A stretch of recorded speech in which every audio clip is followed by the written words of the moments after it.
Visų žmonių klausiu tokio ganėtinai filosofinio klausimo, kaip jūs norėtumėte, kad žmonės jūs matytų?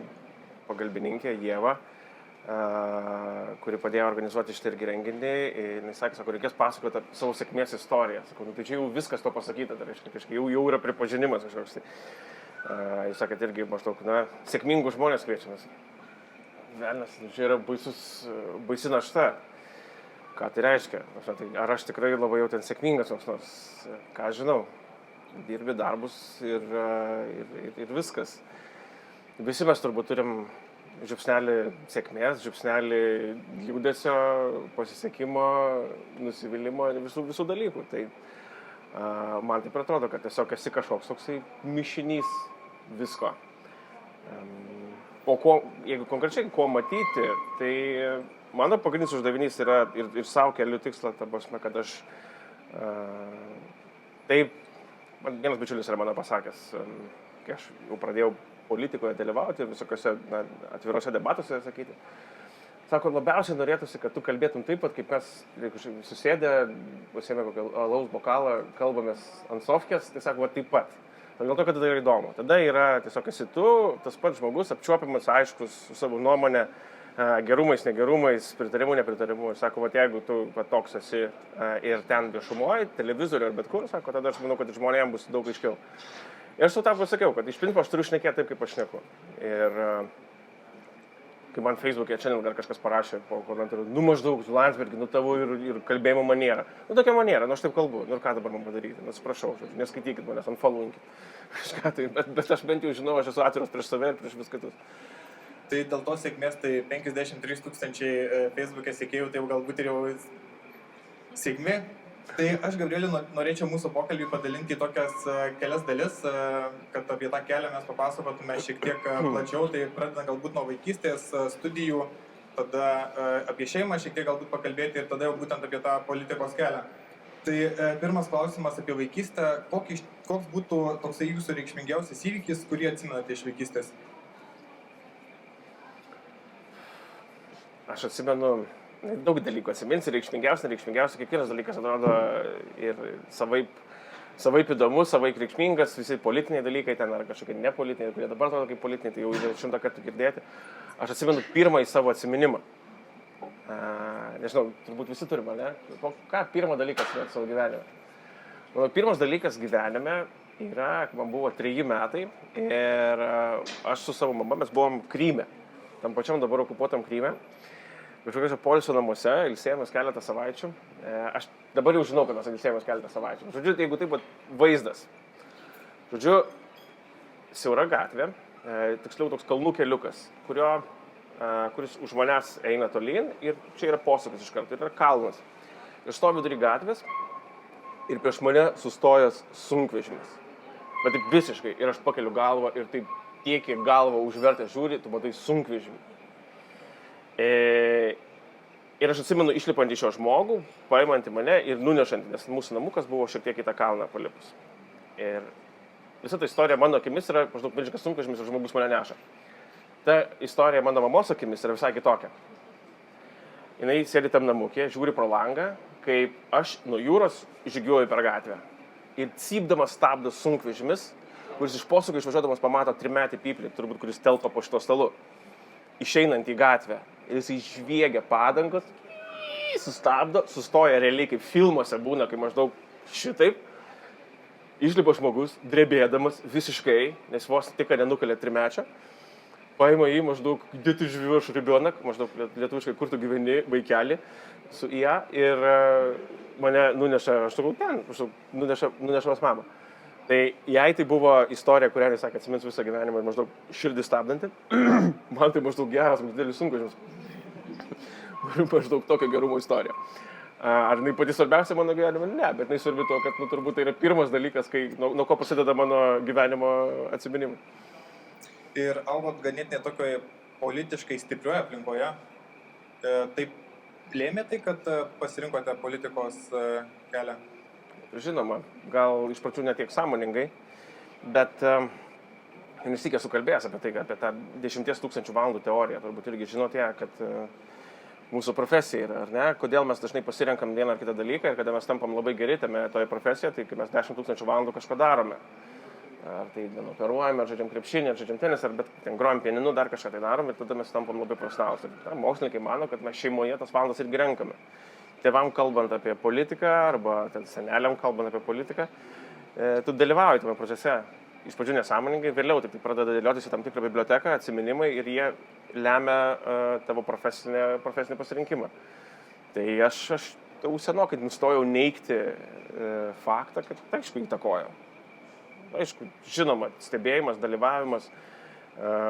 Aš jau darželyje, mano mama buvo iškviesta į darželį už tai, kad aš savo šeimininkutei, rusakalbiai, norėdamas ją pamatyti paerzinti, ar nežinau, ar manydamas, kad čia labai šmaikštu ar protinga, sakiau, kad Maskva mums nedraugas. Ir jinai, paskaitus mano mama, reiškia, su ašarom sako, nu, вот, ребенок Landsbergis, reiškia, говорит, что Maskva mums nedraugas. Tai irgi politinis veiksmas buvo vienoks ar kitoks. Bet visgi bakalauro studijos buvo istorija. Paskui tik tai magistro studijos, tarptautiniai santykiai ir politika. Bet tai jau iš anksto žinojot, kad siesit savo ateitį būtent su... Ar istorija buvo pasirinkimas galbūt dėl kažkokių kitų priežasčių? Ar... Pakankamai akivaizdu buvo, kad mano sritis yra socialinė sritis, vienaip ar kitaip, ir kryptis yra socialinė kryptis, man patinka bendravimas, sakykime, ar ne, vieno ar kitų dalykų. Sako, socialiniai mokslai, vienam sakiny 2 žodžiai socialinis ir mokslas nelabai tinka, nevartotini yra. Tai, nežinau, čia turbūt kiekvienas pagal save apsisprendžiam tą, bet man buvo aišku, kad vienaip ar kitaip aš eisiu ten, kur yra žmonės. Ir esu tarp žmonių, esu užaugęs tarp žmonių ir mėgstu būti tarp žmonių. Ir matau prasmę būti tarp žmonių. Ir studijas taip pat rinkausi ten, kur reikia bendrauti, ten, kur reikia kalbėti. Interesas mano visą laiką buvo istorija, dėl to, kad istorija tai yra ta pati politika. Tik tai įvykusi šiek tiek seniau. Klausimas tada yra, kada mes politiką pradedam vadinti istorijoje. Jeigu esi politikoje, tai iš tikrųjų šimtmetis kartais, šimtmečio įvykiai yra ta pati politika ir nieko istoriško. Bet turbūt vis tiek patenki į istoriją. Čia kiekvienas pagal sėkmę, nežinau. Ir turėdamas Pūkas pateks į istoriją. Turint dabar tokią patirtį, jau žinot, kaip viskas vyksta čia, vis tiek rinktumėtės šį kelią? O, žinoma. 100%. Man nėra geresnės vietos, negu aš esu dabar. Savo savirealizacijos prasme, daryti tai, kas patinka ir būti ten, kur smagu ir kur įdomu, ir kur jauti, kad keiti dalykus ir tikiuosi, kad tai gera. O ką darytumėt kitaip? Padaryčiau kitaip. Sunku labai spręsti, iš tikrųjų, toksai, kažkada irgi aš tokį klausimą, taip teoriškai kaip pasakiau, gal studijuočiau užsienį, pavyzdžiui. Būčiau suleidęs daugiau studijuoti, daugiau pasidžiaugti studijomis, nes aš viską darau ganėtinai greitai. Daug vaikų susilaukiau, studijas baigiau, mokslus baigiau, darbus pradėjau, kitus darbus pradėjau, visko daug dariau. Gal šiek tiek duoti savo laiko pasidžiaugti ir būtent to universiteto, kurio man vis toks jausmas kirba, kad, norėčiau dar, man patiko ten. Ir visada kalbate iš tikrųjų taip ganėtinai diplomatiškai, nors ganėtinai aktyviai išreiškite savo nuomonę, bet vis tiek išlaikote tą diplomatiškumą. Tai iš kur tai yra? Ar tai yra studijų įtaka, ar tai galbūt būtent kažkoksai auklėjimas? Gal ir auklėjimo kažkiek tai yra, sunku pasakyti dabar, čia jau reiktų tėvų mano klausti, mamos gal. Ne, gerai, viską žinau. Kai buvau paauglystė, gal nebuvau toks diplomatiškas, sako, aišku, darbas, be abejonės, ir čia yra ir bėda, sako, kad diplomatams tapti politikais yra sudėtinga. Dėl to, kad diplomatijoje tu turi išmokti, viena iš pirmųjų pamokų yra išmokti pasakyti dalykus taip, kad niekas nesižeistų, bet pasakyti dalykus. Čerčilis berods yra pasakęs, ar ne, pasiųsti po velnių taip, kad žmonės su nekantravimu lauktų tos kelionės. Tai atėjusi politika yra visai kas kita, kitos taisyklės, ar ne, turi pasiųsti po velnių, taip, kad tiesiog įsireiktų po velnių. Ir neturėtų kelio atgal, kaip šiandien Karbauskis pasiuntė Skvernelį, pavyzdžiui. Tai žiūrėsim, ar ten grįžt atgal ar ne, nežinau, kiek ten diplomatijos tame buvo, bet pakankamai nediplomatiškai, manau, tas buvo pasiūsta. Tai reikia išmokti iš naujo. Išmokti, pasakyti, kad būtų nemalonu ir kad ta žinia būtų aiški. Iš tikrųjų, kad jinai turėtų mažiau dviprasmiškumo. aš iš tikrųjų bandysiu neliesti politikos, bet jums paliksiu apie 15-20 minučių. Ne, viskas gerai, tai ruoškit klausimus, galbūt kažkiek provokuojančius, tai manau, Gabrielius tikrai atsakys į visus. Kadangi jau pradėjau cituoti tam tikrus žmonės ir dažnai dalyviai mūsų klausia, būtent tų žmonių sėkmingų, kokias knygas jie skaitydavo arba skaito arba rekomenduoja skaityti, kokį jis suformavo juos galbūt kaip asmenybės. Labai graži knyga yra Plėšikas Hocenplocas, nežinau, ar skaitėt, iš tikrųjų labai rekomenduoju visiems Plėšiko Hocenploco nuotykiai. Iš tikrųjų juokauju, puikiai knyga vaikams paskaityti, bet norėjau pažiūrėti reakcijos, kokios ten bus ar ne, ir jūs galvojate, aš rimtai šneku visą laiką, bet niekada rimtai nešneku. Daug gerų knygų yra, aš nežinau, man tai patinka knygos apie, šiaip ką labiausiai mėgstu, čia turbūt tas pomėgio dalykas yra ir kam mėgsti skirti laiko. Tai man labiausiai patinka skaityti apie Pirmą pasaulinį karą. Klausimas, kodėl? Aš nežinau, aš bandžiau ieškoti, šiaip yra įdomus laikmetis, labai panašus į mūsų dabartinį laikmetį daug kuom, pokyčių greičių, technologinių proveržių, daug labai analogijų. Ir kas baisiausia, tai idealaus pasaulio nuojauta, buvusią prieš karą. Mes pažiūrėtume laikmetį iki Pirmo pasaulinio karo, beveik visi mąstytojai, filosofai, ekonomistai netgi tikėjo, kad ateina idealus pasaulis. Tiesiog buvo laukiama kitos dienos, kada prasidės aukso era. Ta aukso era kaip neateina, taip neateina. Ir aš taip, jeigu palygintume, tai mes labai, jeigu ne krizė 8 metų, iki krizės, sakykime, 7 metais, jeigu mes būtume paklausę žmonių, ar gyvename geriausiais įmanomais laikais ir kas bus rytoj, visi būtų pasakę, kad bus tik tai dar geriau. Blinkevičiūtė irgi, vienareikšmiškai, dėl to pensijas padidino. Tai, bet iš tikrųjų ta nuojauta tokio, kad labai viskas bus gerai, tai tik gerės. Ir mūsų ta krizė šiek tiek sustabdė, negrįžino atgal. Ir dabar mes vėl pradėjome gyventi tokiu labai super optimizmo laiku. Ir man šiek tiek nejaukiai primena tą Pirmo pasaulinio karo laikotarpį. Ar tai tikrai tai priežastis, dėl ko aš tai tas knygas skaitau, sunku pasakyti. Gal dėl to, kad tai yra laikas, kuris labiausiai primena steampunką, kas man patinka šiaip. Ir tokia, jeigu neskaityti kokios nors mokslinės fantastikos, tai ten yra beveik mokslinė fantastika. Jeigu taip, arčiausiai to. Vienas epizodas, aš sakai, jeigu galima, taip, nežinau, kaip aš šitą laiko turim, turbūt gal neužimsiu labai daug. Kai vokiečiai pradėjo ataką prieš Prancūziją, jie pirmą puolė per Belgiją. Ir tiek buvo gerai suplanavę, kaip jie puls Belgiją. Tai priklauso nuo to, kad per karą kausybę metų nebuvo, kai jie pradėjo planuoti tą karą prieš Prancūziją.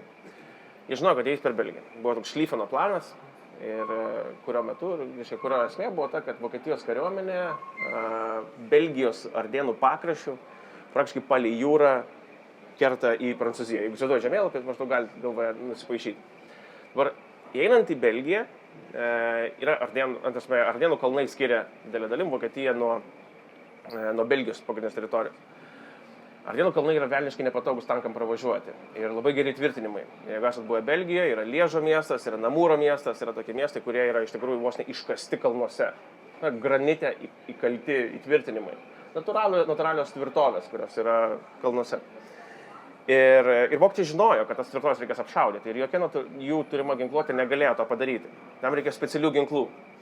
Ir 1905 metais Škodos gamykloje užsakė pirmosius pabūklus įveikti Liežo ir Namūro tvirtovėms.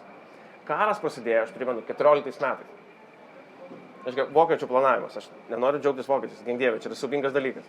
Bet iš principo, ar ne, mašina, kurią tas pabūklas, kuris skirtas buvo apšaudyti, jis buvo tokio dydžio, jis buvo padalinęs į 3 dalis ir vieną dalį traukė 100 arklių. Traukinį jo negalėjo vežti, nes joks traukinys negalėjo pravežti. Ir žmonių atsiliepimai apie tai, kaip jie pamato tą pabūklą važiuojantį Belgijos gatvėmis link savo įtvirtinimo vietomis, iš kurio jau jis turėjo apšaudyti. Žmonėms tai iš tikrųjų atrodė tas pats, kas mes šiandien pamatytume, nežinau, kad mirties žvaigždė iš žvaigždžių karų, vežama, Panevėžio plentu, pravažiuoja, mirties žvaigždė. Maždaug įspūdis toks pat. Nieko panašaus nėra buvę. Niekas nesuvaizdavo, kad tokio dydžio ginklai iš vis egzistuoja, kad jie yra pagaminami. Jo, jie pagaminami, 10 metų užtrunka tokį pagaminti, pirmą reikia suplanuoti. Tai, kalbant apie mokslinę fantastiką, tai jo, daugeliu žmonių, tai kas vyko Pirmo pasaulinio karo metais, iš tikrųjų atrodė kaip mokslinė fantastika. kad nenukryp nuo temos Haris Poteris ar Žiedų valdovas. Čia mūsų iš tikrųjų klausia Paulius. Žiedų valdovas, 100%. Atsiprašau visų fanų Hario Poterio, bet... Taip pat, Gabrielio, kada mums jau reikėtų, grįžtant į jūsų prieš tai minėtus žodžius, kada jau mums reikėtų pradėti bijoti, kada tais pensijas kels ir vadinasi jau atėjo geri laikai ir jau turbūt reikia laukti vėl blogų laikų. Jo, bijokit per daug besidžiaugiančių politikų. Ir kai tais politikai, kurie pasakys viskas, žinokit, viską padarėm, viskas baigta, nieko nebereik daryti. Nu tai supraskit, kad tada jau jie turbūt nebežino, ką reikia daryti, nes iš tikrųjų tai blogai. Tai va, tol kol politikai susirūpinusiais veidais vaikšto ir sako, kad nu viskas žiauriai blogai, tai tada žinokit, yra situacija normaliai kontroliuojama. Tai jau dabar reiktų bijoti ar dar? Ne, aš manau, kad dabar dar kontroliuojama. Kalbant, grįžtant prie tos temos apie bendravimą, gal keli patarimai, kaip žmonėms pasitikėti savimi bendraujant ir kaip, pavyzdžiui, užkalbinti nepažįstamus žmonės? Man reikia paklausti, ar tikrai reikia užkalbinti nepažįstamą žmogų. Tai va, reikia ar nereikia? Aš nežinau, ar tas nepažįstamas žmogus visą laiką nori būti užkalbintas. Jeigu šiaip jau tikras patarimas yra, tai visi įgūdžiai atsiranda darant. Galvojant apie įgūdžius, ne vienas įgūdis neišsivysto. Skaitant knygas, neišsivysto. Jeigu jūs norit bendrauti lengviau, jūs turit bendrauti. Ir iš pradžių bus labai bjauru ir labai nesiseks tai daryti. Ypač jeigu sunku šiaip yra prisiversti. Viešas kalbėjimas yra lygiai tas pats dalykas. Man pirmas patarimas buvo, tu turi kalbėti ir viskas. Ir tai pasidaro. Tai yra tos pačios 10 000 valandų ir jūs turit pradėti jas rinkti. Tai aš prastas patarėjas, aš nieko nežinau. Tai aš iš tikrųjų neprašiau Gabrieliaus prieš mūsų pokalbį pareklamuoti Kontaktų vakarų, bet jis tai tik ką padarė. Tai čia būtent ta vieta, kur jūs galite praktikuotis savo bendravimą, tobulėti. Tai manau, kad tikrai puikiai vieta. Jeigu kalbant perinant prie kitos temos, šiek tiek apie šeimą, paliečiant, esat minėję, kad šeima gyvena į skolą. Ar jau pavyksta rasti laiko šeimai? Spėkit, kur mano vaikai dabar yra, namuose vieni. Tai ne, nelabai pavyksta. Šiek tiek aš stengiuosi grąžinti tos valos visą laiką, ta mintis yra, jinai vienareikšmiškai kamuoja ir kiekvienas savaitgalis, kai matai, situacija yra tokia, pirmadienį pasižiūri, šeštadienis, sekmadienis laisvas kalendoriuje. Maždaug ties ketvirtadienį, jau šeštadienį būna kokie 3-4 susitikimai ir sekmadienį tik pusryčiai. Aš tik nulėksiu, išgersiu kavos ir grįžtu namo. Jūs net nepastebėsit, kad manęs nebuvo. Ir tu supranti ir dar po vieną savaitgalį, kad to laiko iš tikrųjų yra velniškai mažai. Tai, matyt, toks tas gyvenimas. Aš tik tai atsiprašydamas ir apgailestaudamas žmonių artimųjų, kurie, matyt, nėra labai lengva su to susitaikyti. Suprantu, kad be sąmoningos laiko kontrolės nieko nebus. Darbotvarkė užsipildo tokiu greičiu, kad tai yra aš nespėjau pastebėti. Ir Ieva ar Mindaugas iš mano komandos būna surašę jau viską. Sako, žmonėm labai reikėjo. Taip, reikėjo. Ir jie teisūs yra. Ir šeima teisi. Bet gali jie turbūt per laivas pamatyti, pakalbėti, tai irgi galimybė. Išeinat sekmadienį ir paskui galite pabendrauti tiesiogiai. Jo, tai čia mano mamos priekaištas man būna dažniausiai. Tai bent per laivą tave pamatau. Ir Lairas labai į tokį įdomų klausimą uždavė prieš renginį, kad šiek tiek su priešistorė klausimą, tai užsiimant kokią nors asmeninę veiklą, ta veikla dažnai persimeta ir į namų aplinką. Tarkime, mokytojai dažnai moko ne tik mokinius, bet ir grįžę savo vaikus. Arba jeigu koksai tėtis dirba autoservise, tai jų vaikai taip pat dažnai išmoksta pakeisti tam tikras mašinos detalės. Klausimas būtų toksai, kaip jūsų darbas persimeta į jūsų šeimyninį asmeninį gyvenimą? Yra du būdai, kad gali atsitikti. Vienas yra, sakoma, batsiuvys be batų. Tai, moki puikiai, kaip kokie nors, pavyzdžiui, garsus pedagogai įvairūs, kurie vaikus savo vaikų namuose laikydavo, nes nebūdavo laiko su vaikais užsimti, tai būna. Pas mus nėra tai blogai, bet iš tikrųjų tai yra 100% persėda darbas į namus. Ir ką mes to labai nebijom, tai yra dalis to, kad mes esam, tai nereikia apsimetinėti. Politika man nėra, kad 6 valandos vakaro ir politika baigėsi. reiškia, tai grįžti namo, žiūri žinias, Karbauskis kažką vėl pasakė, reaguoji, rašai į Facebooką, ten, ta prasme, diskutuoji namuose, pasakoji ir vaikam, kas atsitiko, jiem yra įdomu, daugelis informacijos, ypač vyresniosios, jau pasiekė natūraliai tiesiog besidomint. Yra įdomi to dalyko, kad vienas kolega, turbūt Seime, dabar nepamenu kur, prieš savaitę galbūt paklausė, sako, iš kur susidomėjimo švietimu, nes aš tikrųjų man įdomu. Ir sakau, aš negaliu, mes su žmona gyvenam kartu beveik 20 metų. Ir kiek aš ją atsimenu, jinai visą laiką buvo švietime. Ir aš nežinau, kada švietimas tapo mano darbotvarkės dalimi. Elementariai, aš žinau dalykus. Aš nežinau, kodėl aš žinau, bet aš žinau. Bet tūkstančiai valandų pokalbio, diskusijų apie knygas, apie laidas, apie filmą, apie kažką, tai tiesiog lieka tavo galvoje. Tas žmogus, kuris paklausė, sako, žinai, sako, man yra lygiai tas pats, sako, mano žmona yra architektė. Sako, aš pamatau pastatą, sako, aš žinau, kur čia kokia trama yra, kokio čia tamprumo yra sienos, ar ten gruntas ant kokio pasakytas. Sako, aš gyvenime nieko, bet neturėjau su architektūra, bet sako, tai yra nebeatsiejama tavo dalis, tiesiog tampa artima tavo profesija. Tai Ostėjai irgi panašiai sakė, su politika yra. Norom, nenorom viską žino, ir kokios frakcijos, ir kokie balsavimai, ir kas ten kokiam komitete ką pasakė. Taip yra. O savo vaikus skatintumėt eiti politikos keliu? Tikrai neprieštaraučiau, jeigu jie tokį kelią pasirinktų. Svarbiausia dalykas, kurį aš skatinu, tai yra smalsumas. Visą laiką turėti interesą, turėti domėtis tuo, kas aplink tave vyksta, nepriklausomai nuo to, kur tu esi. Politika yra įdomus dalykas. Tikrai taip. Bet yra gausybė kitų įdomių dalykų. O jau surinkot savo 10 000 valandų? Politikos? Jau esi politikos profesionalas? Ne, nežinau. Aš tai jaučiuosi, kad aš mokaus visą laiką. Ta prasme, aš tikiuosi, kad aš taip jausiuosi visą gyvenimą. Pas mus iš tikrųjų nemažai užsiregistravo dalyvių, kurie studijuoja politiką. Galbūt keli patarimai jiems? Paprasta turbūt, kad tikroji politika, vėl, tai yra tas pats pavyzdys, iš tikrųjų, pirma mintis, kuri šovė galva, tai yra ta politika tikroji yra realiam gyvenime. Ir vienus dalykus mes išmokstam iš knygų, aš irgi atsimenu universitete ar kur kitur, aš perskaičiau daugybę gerų knygų. Bet tikroji politika į tave trenkia su beisbolo lazda, kad tu nesi pasiruošęs. Išspjaudai keletą dantų ir va tada maždaug pradedi apsiprasti, kas yra politika. Man tikroji politika atėjo po pralaimėtų rinkimų. Tada supranti, ką reiškia. Laimėti yra lengva. Laimi su šypsena, pasiimi gėlių ir eini į priekį. O pralaimėti rinkimus, čia yra šita. O kaip, pavyzdžiui, palygintumėt nacionalinę politiką, prieš tai buvote europarlamentarų porą metų, ir kaip palygintumėt, kur sudėtingiau, kur smagiau, kur daugiau galima kažko padaryti? Labai skiriasi.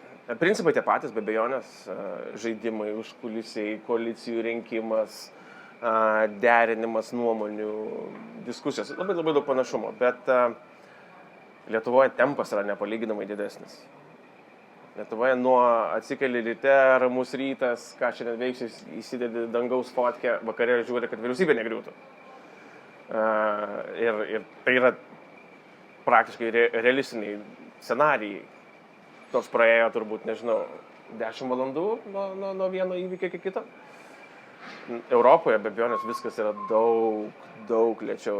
Europa tai yra tokia, sakau, didelė vokiška garinė mašina pirmo pasaulinio karo laikų, kuri lėtai užsikuria, lėtai važiuoja, bet turi labai daug galios. Tai bet koks krustelėjimas europiniai politikoje arba diplomatijoje ar kažkur, tai jisai turi pasiekmes kur kas didesnės. Ir kad tas pats, sakau, man labai smagu, kad pavyko prisidėti prie ES ir Rusijos santykių strategijos rengimo. Jinai buvo kaip raportas mano parengta prieš 2 metus. Ir šiandien tai yra ES ir Rusijos santykių pagrindas. Tai yra malonu, kai pagalvoji, kad tu parengi dokumentą, praeina 2 metai ir jeigu šiandien bet kokie diplomatai važiuoja arba yra priimami nauji dokumentai ir taip toliau, jie yra referuojantis į tą priimtą dokumentą. 2 metai. Lietuvoje jau būtų 3 kartus nauji dokumentai priimti, 4 kartus pasikeitus ir 2 kartus vyriausybė būtų pasikeitę. O kaip pavyko dirbti 2 etatais? Buvo tuo metu europarlamentaras ir buvote partijos lyderis. Ar įmanoma buvo suderinti, ar čia labai sudėtinga? Sudėtinga, viską įmanoma. Viskas yra asmeninio laiko, sveikatos ir kantrybės sąskaita. Tai suderinti įmanoma, mano principinis apsprendimas buvo nuo pat pradžios išvažiavus Europos parlamentą, kad aš nelieku ten gyventi. Daugelis parlamentarų išsikrausto tiesiog į Briuselį ir būna visaverčiai Briuselio politikai. Aš būdavau 3 dienas, 2 naktis nakvodavau Briuselėje, tai tas kainuoja sveikatos skraidyti visą laiką, bet taupai laiko. Daugiau laiko lieka Lietuvai, daugiau laiko lieka namams, kažkiek tai dar kiek įmanoma, bet gali tada, taip, mėginti pasėdėti ant 2 kėdžių. Kadangi yra būsimų jūsų konkurentų, būsimų politikų, tai kaip jiems tapti partijos lyderiais? Būtų tie, kurie pasakytų, reikia pavardę keistis, ar ne? Ne, iš tikrųjų, manau, kad yra įmanoma. Bet ar tai yra tikrai pagrindinis tikslas? Aš nežinau. Dalyvauti aktyviai politikoje. Dalyvauti visą širdim. Eiti į tą mūšį ir turbūt pradėti ne nuo to, kad tikslas yra būti ten kažkur tai. Daryti dalykus. Būti dalykuose ir drąsiai eiti į tą lauką, kuris šiaip yra bokso ringas. Ir ten bus gerai. Ir kaip, pavyzdžiui, prie to prisideda naujos technologijos, nes jeigu žiūrėtume Facebook reitingą, tai turbūt esate antras politikas Lietuvoje, turintis tiek daug žmonių.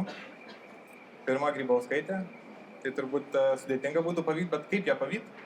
300 000 žmonių, kurie seka ir galbūt ir tuo pačiu klausimas, tas būtent pasitikėjimas arba kažkokia žinutė socialinė erdvėje, kiek jinai paveiki, kiek tai galima daryti įtaką būtent per socialinius tinklus?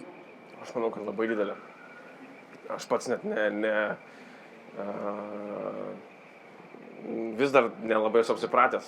Iš tikrųjų, man Facebookas yra laisvės įrankis, iš tikrųjų. Kad pats formuoji ir pats praneši savo žinią, nepriklausomai nuo nieko. Tu esi ir redaktorius savo paties, ir žurnalistas, ir pranešėjas, ir žinios formuotojas. Tas suteikia laisvės, tas suteikia pasitikėjimą. Mano žinia yra mano.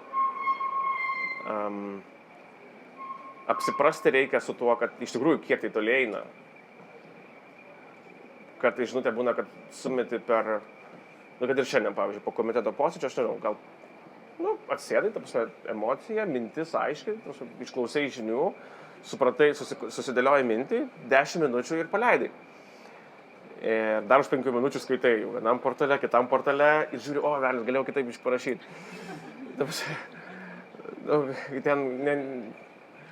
Pritrūko vieną sakinę, iš tikrųjų. Mano šiandien vienam paustę pritrūko vieną sakinę. Turėt progą ištaisyti? Bet ką tu taisysi, visi jau perskaitė. Aš parašiau, eik po Vilnių skvernelį. Taškas. O ten turėjo būti eik po Vilnių skvernelį, sako tavo partijos kolegos. Iš principo, mintis tokia buvo.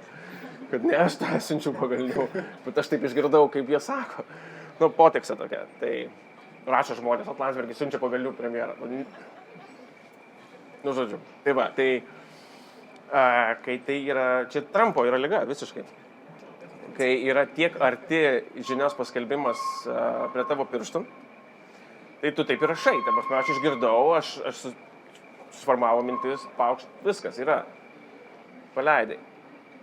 Bet vėlgi, čia komentarai, jūs turit laiko pagalvoti, turit kažkokią suformuoti, kažkokią idėją, dar kažką, ką norit, kokią žinutę nusiųsti, bet live transliacijos, kaip tenai, nes tarp politikų turbūt net nedaug žmonių, politikų, kurie daro live transliacijas ir kalba tiesiogiai su žmonėmis ir nebijot nepatogių klausimų?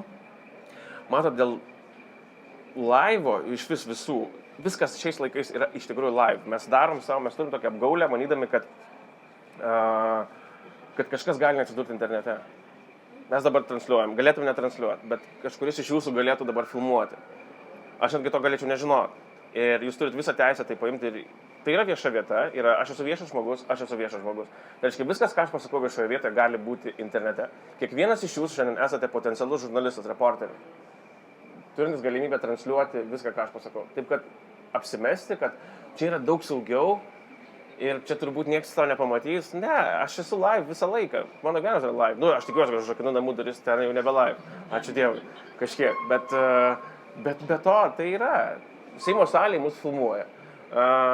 Reportažų beveik niekas nebekarpo šiais laikais. Tave, ką tu prišnekėjai, tą prišnekėjai, tu nebeskambini žurnalistui, eik klausyk, perfilmuokim iš naujo. Specialiai idėjas, tai viskas. Tai toks ir yra. Tai tas mano laivas, aš šneku, ten yra klaidų, ten yra netikslumų, žodžiai susimala, aš net tą žodį pasakau. Tai, bet, taip žmonės daro.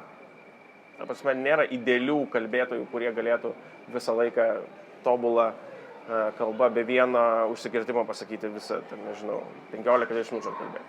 Žmogiška. Ir matau, kad žmonės tą priima pakankamai normaliai.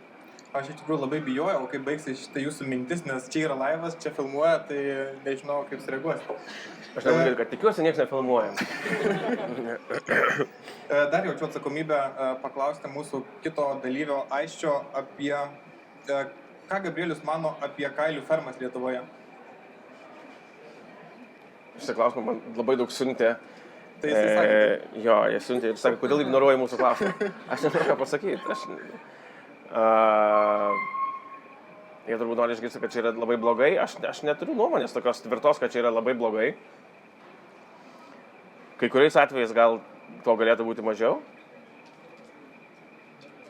Ar reikia tą uždrausti visiškai? Nežinau, nepasakysiu to, ko jie tikisi. Diplomatija. Ne, galbūt tiesiog toks. Ir mano iš tikrųjų paskutinis klausimas, nes aš manau daug bus žmonių, kurie galbūt ir apie politiką norės paklausti. Tai paskutinis klausimas, kada visgi išbėgsit? Aikštelę. Į aikštelę. Gerai, aš duodu pažadą.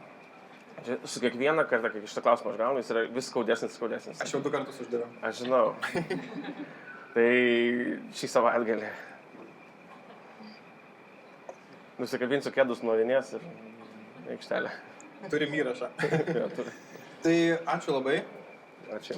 Aš manau, kad dar bus žmonių, kurie norės užduoti savo klausimus, ko aš nepaklausiu, arba kažkokias politikos aktualijas, tai prašom drąsiai.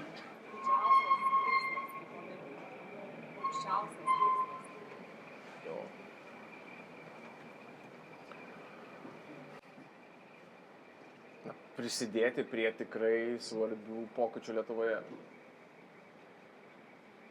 Įtvirtinti, aš žinau, matot, šiaip jau, ta prasme, jeigu jau toks paradigma, ar ne, galim kalbėti apie geresnį švietimą visiems, ar ne, tai yra svarbu.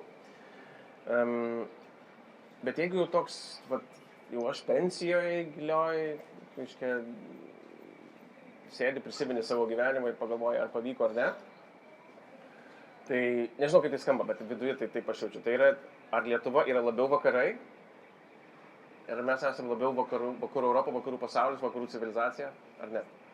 Jeigu pavyko per tą prisidėti ir pavyko labiau tą padaryti, tada buvo sėkminga karjera, tada buvo nuveikti prasmingi darbai. Kas man yra labiausiai vakarai, tai vėlgi aš turiu tokį vaizdinį. Lietuva arčiausiai prie vakarų, be šio laikotarpio, kur mes dabar esame, buvo prieš antrą pasaulinį karą. Kaunas buvo ten, kur mes buvom toliausiai nuėję. Su visu tuo, kas vakaruose yra dabar priimta, ne? Urbanizuota visuomenė, labai aukštos kokybės, besiformuojant, bet aukštos kokybės, aukštasis mokslas, geros mokyklos, galimybė studijuoti užsienį. Mano paties prosenelis studijavo Romoje, architektūrą išmoko, grįžo atgal į Kauną ir projektavo pastatus.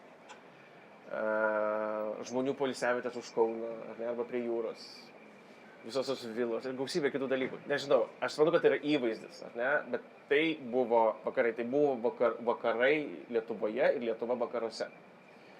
Ir aš neturiu piktesnės emocijos už viso to sugriuvimą. Mes buvom velniškai gerą kelio gabalą nuėję. Mes buvom pakeliui į vakarus, mes buvom beveik, kaip sakoma, nearly there. Mums trūko va šitiek. Ir visą tai reikėjo sugriauti. Ir tai buvo sugriauti. Ir dabar drasko širdį man nuvažiuoti, visur važiuoti per Lietuvą ir matyti visas tas pasekmes tos Lietuvos sugriautos. Mes ją daug kur matom. Mes matom jų šiek tiek Vilniuje, iš tikrųjų mažiau. Mes matom jūs nemažai Kaune. Mes matom ją Šilutėj. Ten, kur raudonų plytų ūkiai. Visa tai man asmeniškai yra tas kelias, kuris buvo Lietuvos nueitas ir kur mes buvom sustabdyti. Mums netikėtai prieš posūkį pastatė mūrinę sieną. Ir mes jį tėškėmės visų greičių įmanom. Ir dar dabar atsirinkinėjom. dar dabar taisomės kaulelius ir dar dabar bandom atsitiesinti. Ir jeigu aš galiu prisidėti prie to, kad mes, ar mūsų vaikai, mūsų visų vaikai, žiūrėdami atgal pasakytų, mes vakaruose, mes esam vakarų garbinga valstybė. Su viso to išeinančia prasme. Na, aš neblogai padirbėjau. Taip, daugiau?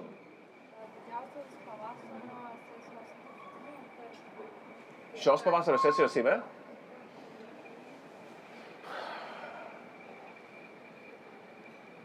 Aš labai tikėčiausi,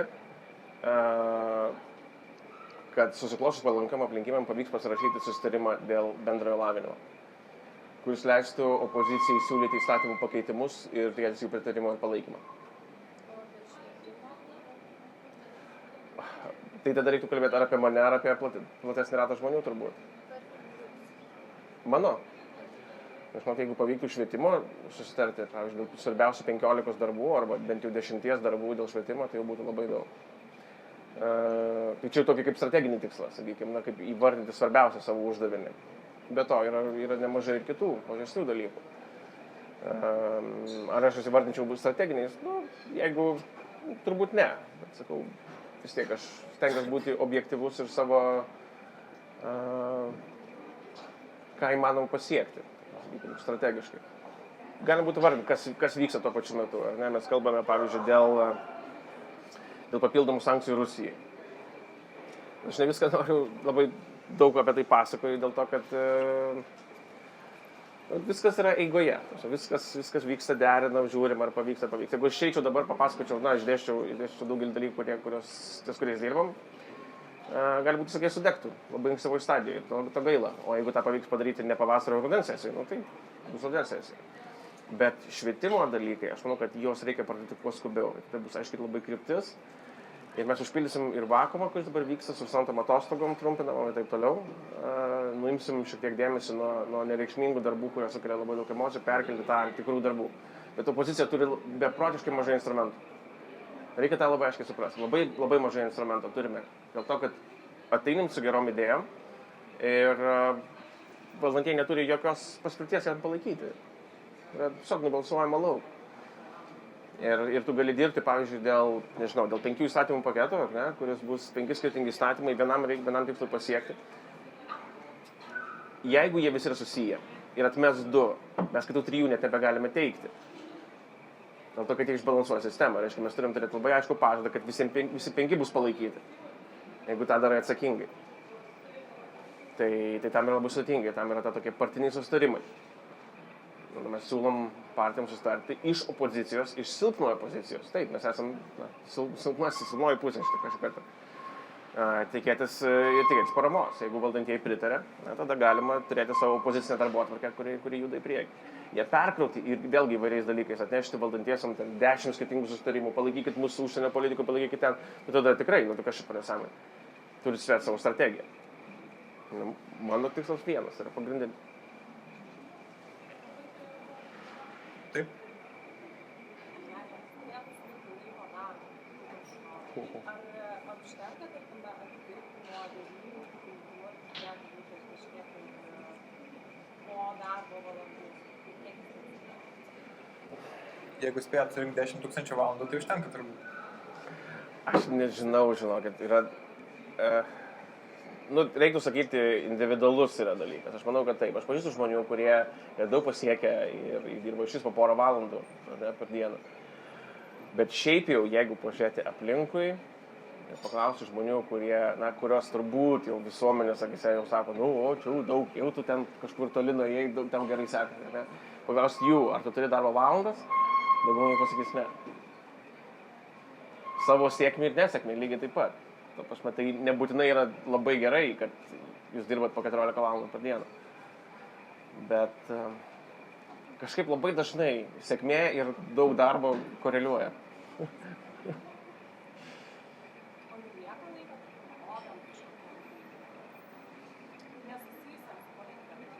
Kažkiek lieka. Minimaliai.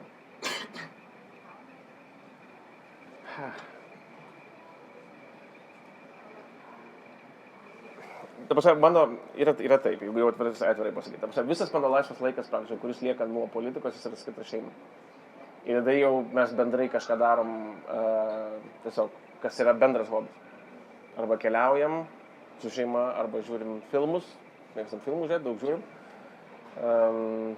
Aš sakau, aš iki rinkimų bėgioju, aš labai mėgstu bėgioti ir daug bėgioju.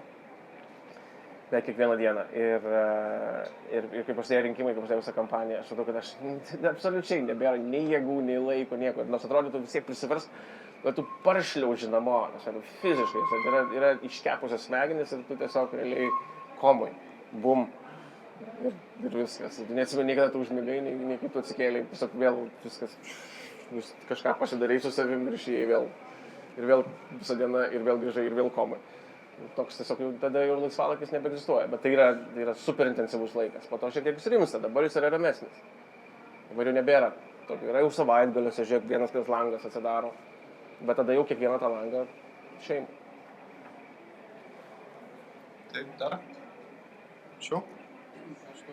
Kaip susitaikyt su tuo, kai tu esi vedlys, susitaikyt su apatiškumu visuomenės? Kurie nesvarbu. Aš žinau, kad visuomenė yra apatiška tiek, kiek ir mes sugebam visus įtraukti į procesus. Kiek yra 100 kartų kalbėti apie tai, kad jauni žmonės yra, jiem nebeįdomu niekas. Kiek yra kalbėta? Tas visi esam girdėję, ne? Iš savo tėvų ir senelių, nebejoti. Šiais laikais jau niekas nebeįdomu, viskas. Labą dieną. Aš buvau prieš 2 dienas Jurbarke, mane patys pasikvietė į mokyklą. Buvo, žinau, gal 200-250 11-12 susirinko į pamoką. Tai pilna aktų salė. Nieko, ne vienas nebuvo priverstas ateiti. Visi gali ateiti. Prieš kažką kalbam, kažką domės. Aišku, visaip yra, aš suprantu, nėra. Mes buvom Molėtuose, buvo 20 žmonių ir taip toliau, bet... Mano klausimas, kad jūs esate jaunas lyderis, atstovaujate jauną kartą.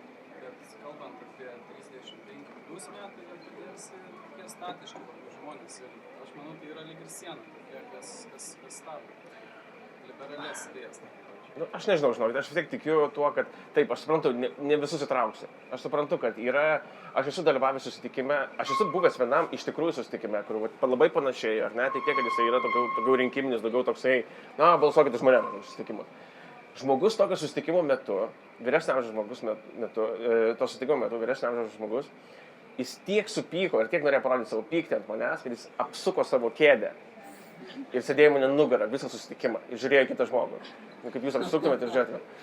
Tai va. Labai keista. Ir aš nebijau, kad tam žmogui buvo keista, bet... ir tam, kuris prieš sėdėjo, irgi buvo keista. Visiems buvo keista.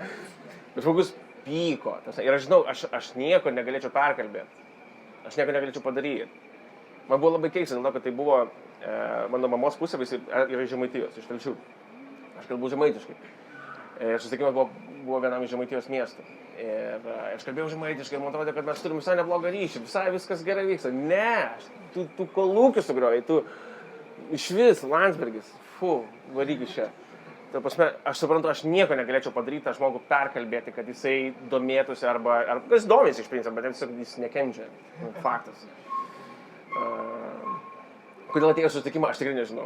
Bet, žodžiu, yra žmonių grupės, aišku, kurie nei susidomės, nei jos patrauksi, nei perkalbės nieko. Tai yra normalu, tai yra irgi politikos dalis. Bet aš tikrai esu įsitikinęs, kad mes labai ilgą laiko dalį, kaip politikai, darėm žiauriai per mažai, kad mes patrauktume žmonės į realią diskusiją, realų pokalbį.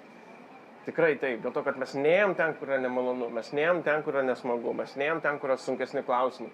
Mes eidom geriau rugsėjo 1 pašnekėti su Gladijolių puokšte, mielą mokyklą, sveikinu jūs, viskas. Bet to, kad nueiti ir gauti realius bjaurius mokinių klausimus, kurių aš gaunu kiekvieną savaitę, aš turiu maždaug po 1, po 2 susitikimus mokyklose ir tie klausimai būna šiaip tai žvelgiai sunku. Tikrai, kur stovi iškaitęs visas sunkiau negu per debatus. Matau, kad žmonės ateina maždaug ir dar matai, kaip 3 filmuoja tave ir turbūt 1 live. Tai vėlgi, sakau, nieko nesiskiria nuo koks skirtumas. Bet eini tenais ir aš visų galbūt neperkalbėsiu, bet galbūt pusę žiūrėk, jau sakys, gerai, Landsbergis toks, bet gal partija įdomu. Gerai, gal dešinėjai įdomu. Gal politika įdomu, gal aš kitus rinkimuose tiesiog sudalyvausiu. Tai jau yra gerai, tai jau yra laimėjimas, reiškia, tada mes prisimam visi atsakomybę už tą valstybę, kokią jinai kryptį paims. Aš tikrai didelę dalį atsakomybės, aš manau, mes turim prisimti patys savo. Taip, prašau. Kokios jūsų manimų jauno verslo reformos turėtų būti gyvenintos Lietuvoje? Ar iš vis turėtų? Ar čia ne jūsų sritis? Šiek tiek ir mano. Abstrakčiau galbūt esminiai dalykai. Jauno verslo turit galvoj naujo jauno verslo, besikuriančio verslo.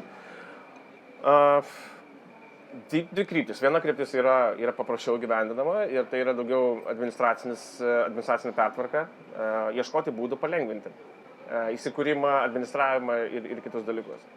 Dabar mes giliname šiek tiek irgi, vėl, opozicijoje, ta prasme, ar pavyks ar ne, sunku pasakyti. Bet iš tikrųjų yra labai, man žiauriai patinkantis estų pavyzdys. Tai yra ta verslo sąskaita. Aiškiai, susidaro sąskaitą banke.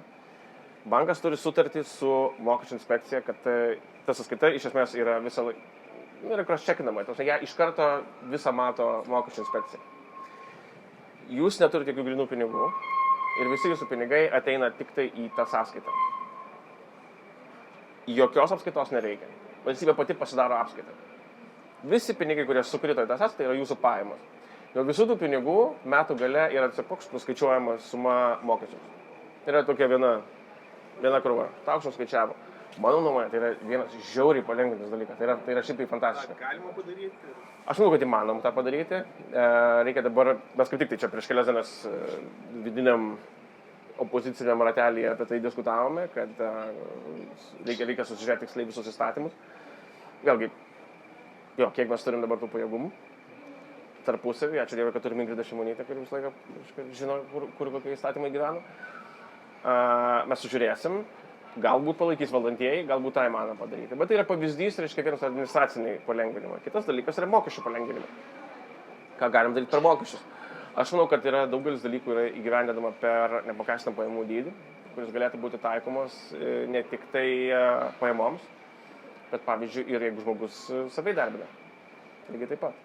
Jeigu jūsų pajamos yra nedidelės, labai nedidelės, bet jūs save išlaikote, tai jums lygiai taip pat gali būti taikomi tam tikri mokestinės lengvatos, lygiai taip pat, jeigu jūs esate ar įdarbinamas, ar jūs darbinat save.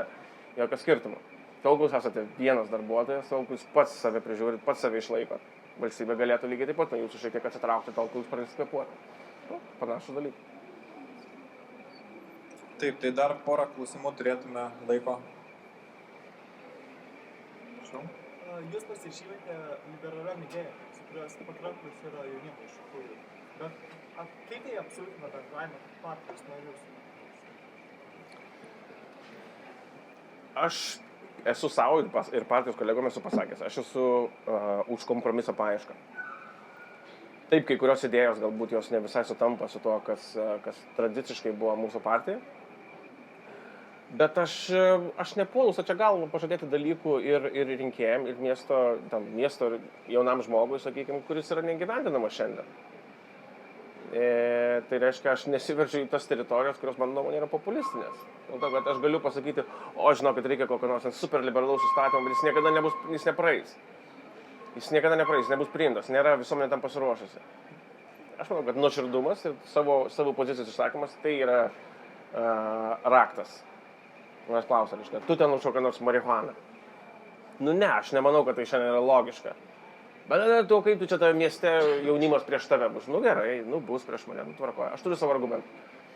Aš manau, kad valstybėje, kurioje mes privartojam visko tiek, kad, duok Dieve, pradėti šiek tiek mažinti dalykus, kalbėti apie tai, kad mes galbūt kitokių substancijų vartokime ir kažką tai, nelaikas. Nepalaikys to, nepraeis dabar. Šiandien tas dalykas jis nepraeis. Nei Seime praeis, nei patys jį palaikys, taip toliau.